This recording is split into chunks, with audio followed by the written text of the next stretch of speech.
Now, this story is a very sad, sad, sad story about a father who should never father a child.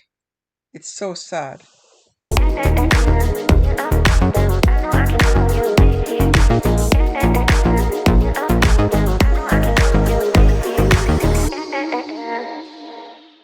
Hey guys, welcome back to the channel. And today I want to share a story, and it's very shocking. It's not mine directly, but someone I've met some years ago. And a story that haunt me and make me question how anyone could be so cruel, especially when you grow up in a family where you get a lot of love and you think say every family was like that, but no, some are so cruel. It is hard to know that a parent is blind to the pain they cause and them child. And this is about this man when he was a young boy, when he was a child, how he endured something no one should ever have to go through. And it has stayed with him until now he's a grown man. And I think it's important we talk about it because this thing could still be happening. Not just to understand, but to reflect on how we treat others, especially those who are vulnerable. So, I'm not going to call his name because he wouldn't want me to. So, let me give him a name called Ellie. Now, from this man from very, very young age. And the thing is, he was abused by his father. But what kept him hurt and angry all these years is how the father treated his mother. He witnessed the worst kind of betrayal and violence in his home. His father, who is a man supposed to be his protector, was instead a source of fear and heartbreak for this young guy, according to him, when he was young. His home was so unhappy. He didn't smile. Him go to school.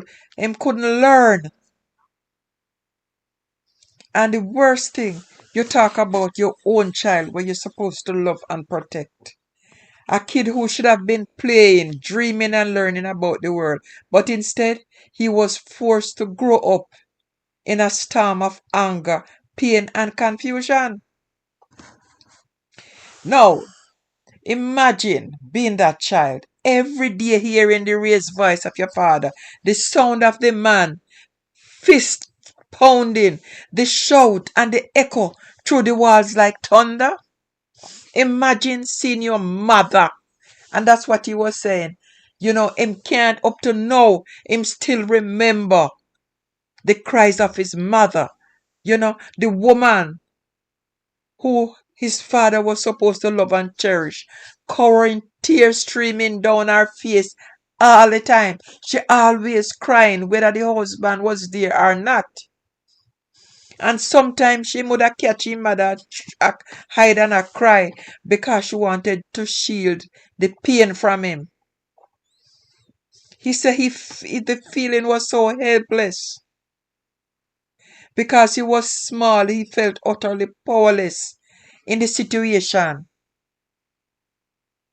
And he even said to me, say, you don't really understand. Just like how I did not understand when I was a child. But even though he never understand, he felt that he knew something was wrong.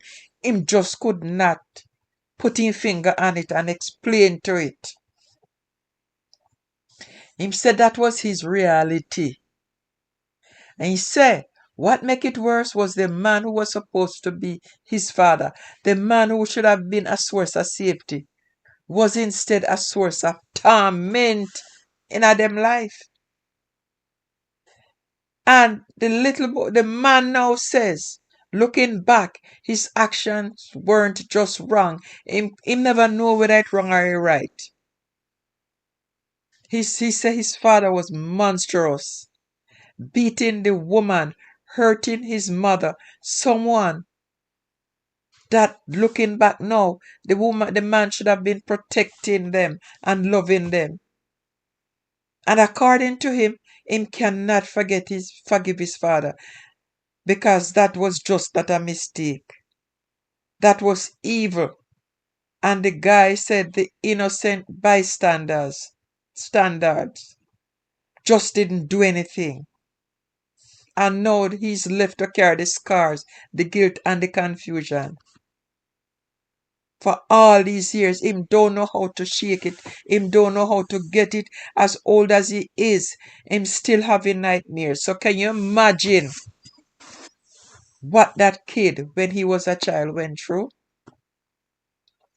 Him say he just cannot help feeling anger when him think about what went down with him mother and him father. Him say it's not just the physical pain which is bad enough, but the emotional trauma and the feeling of betrayal, the fear that maybe, just maybe, this is what love looks like. Right now, the man is in his 60s. He not married, he don't have a kid, but it's like him cannot get past it. Him said that the helplessness of watching someone that him love, his mother, suffer and feeling like he couldn't do anything about it. The kind of pain not visible in say, but it cut deeper than any wound. And the worst part, him said the man who did this, the father, he didn't just cross a line. Him said the father just shattered him whole future completely. Him same father betrayed him own blood, him own family, with violence rooted in anger, pride, and perhaps even his own brokenness. Because according to him, his grandfather basically did the same thing to his grandmother. And so his own family is rooted with violence and anger because him have a brother and the brother married 3 times because he don't know how to treat him wife them. And him sometimes him say him just sit down and him think about him father and say what kind of man his father was to have done all that to his mother. How can someone be so consumed by rage that they ignore the innocence they destroyed? How can he be so blind to the damage he's causing? That's the question that the man asked. And I think that him needs some serious counseling, which he had never been to counseling. But him say him would have rather stay without a wife, stay without children, because him would have never want to even be tempted. And as of now, right now, it's like him can't, trust anybody enough to love anybody. Well, as for me, I'm not here to judge without understanding it. But it is impossible to critique that kind of brutality. It is easy to say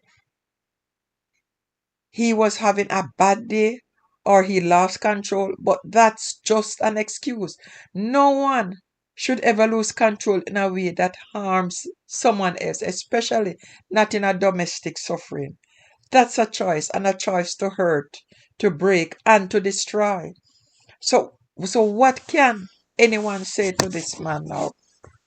Now that he's in his 60s, now that he's still talking about the pain that his father caused his mother.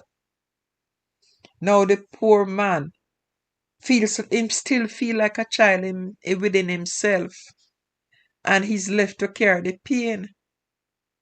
And him say he's not ashamed to tell people the nightmare, the nights of nightmares, the days of anxiety, and the feeling that he was somehow responsible for what happened. Because children often believe, say them, they're the ones who cause whatever was going on. And him say all along growing up, him felt say he was the problem why him parents couldn't get along.